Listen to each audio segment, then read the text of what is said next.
बिस्मिल्लाहिर्रहमानिर्रहीम अस्सलाम वालेकुम एवरीवन। आज की वीडियो में हम 24 लेक्चर करेंगे CS 402 का। तो चलिए लेक्चर स्टार्ट करते हैं। सबसे पहले जो चीज़ आ रही है रेगुलर लैंग्वेज, ये आपने अपने मिड टर्म में भी देखा होगा और फाइनल में भी। ये इंपॉर्टेंट कॉन्सेप्ट है, लिहाजा इसको अच्छे से कर लेना है।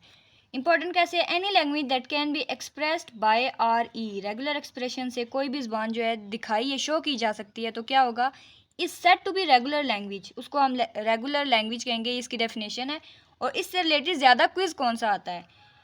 If L1 and L2 are regular language then L1 plus L2 या L1 L2 यानी कि ये दोनों मल्टीप्लाई हो रहे हैं, या फिर L1 और आगे मल्टीप्लिकेशन, ये सारी चीज़ें भी रेगुलर ही होंगी।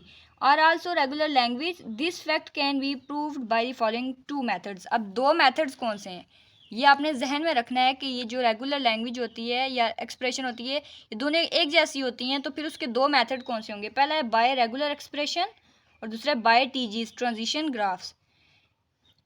If R1 and R2 are regular expression corresponding to the language L1 and L2, then the language this and this generated by R plus 1 R2, इसी तरह जैसे यहाँ पे L लिखा हुआ है, L की जगह R लिख दिया, are also regular लैंग्वेज, ये भी आपने याद रखना है। शॉर्ट क्वेश्चन बन सकता है। बाय TGs क्या होगा?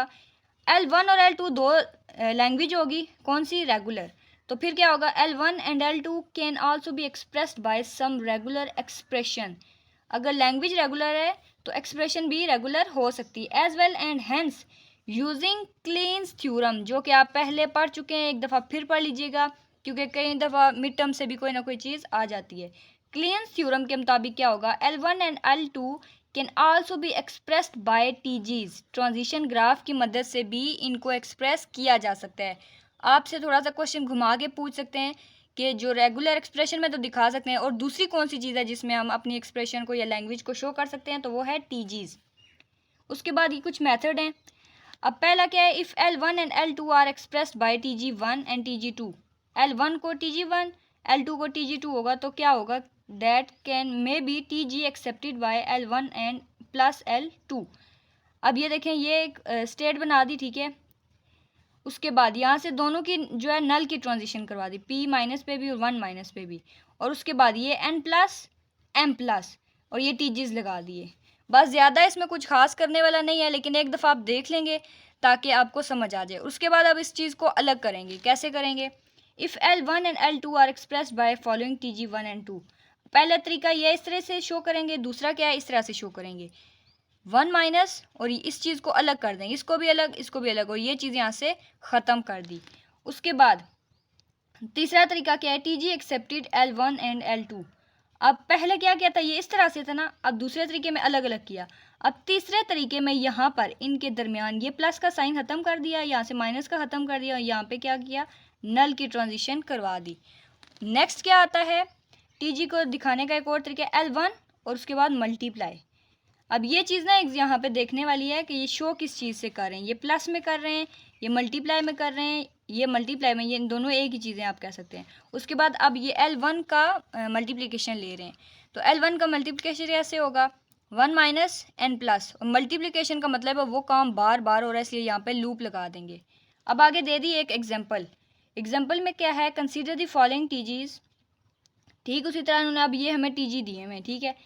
1 प्लस माइनस मतलब इनिशियल फाइनल दोनों स्टेट्स हैं, उसके ऊपर डबल ए और डबल बी की लूप चल रही है, ABBA लूप चल रही है। उसी तरह वापस भी आ रही है AB और BA, दोनों एक जैसे हो गए, ठीक है। यहाँ पर भी वही चीज़ हो रही है, P minus Q plus AB की लूप चल रही है, AB की लूप चल रही है, और TG2 है, ठीक है।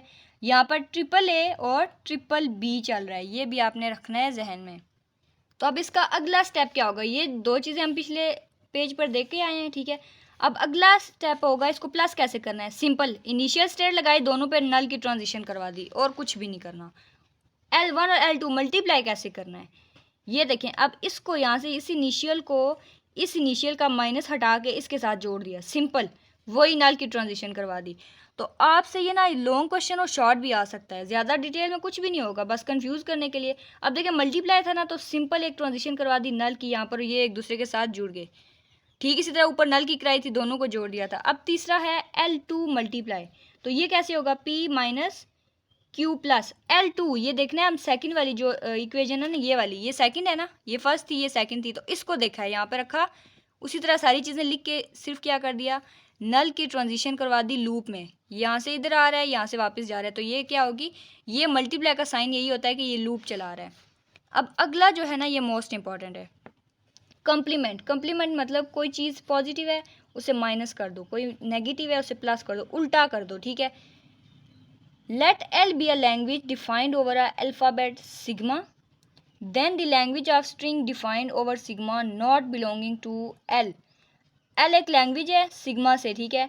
अगर इसका कॉम्प्लीमेंट लेंगे तो वो क्या हो जाएगा, एल के साथ बिलोंग नहीं करेगा, तो इसको क्या बोलेंगे, कॉम्प्लीमेंट ऑफ लैंग्वेज एल, जो कि डिनोट किया जाता है एल के ऊपर सी, या फिर एल के ऊपर ये वाला एल है ना, समझिए एल, इसके ऊपर इस तरह की छोटी सी लाइन लगा दी, तो ये कॉम्प्लीमेंट हो गया। ये दो तरीके हैं, इनको जहन में रखना है।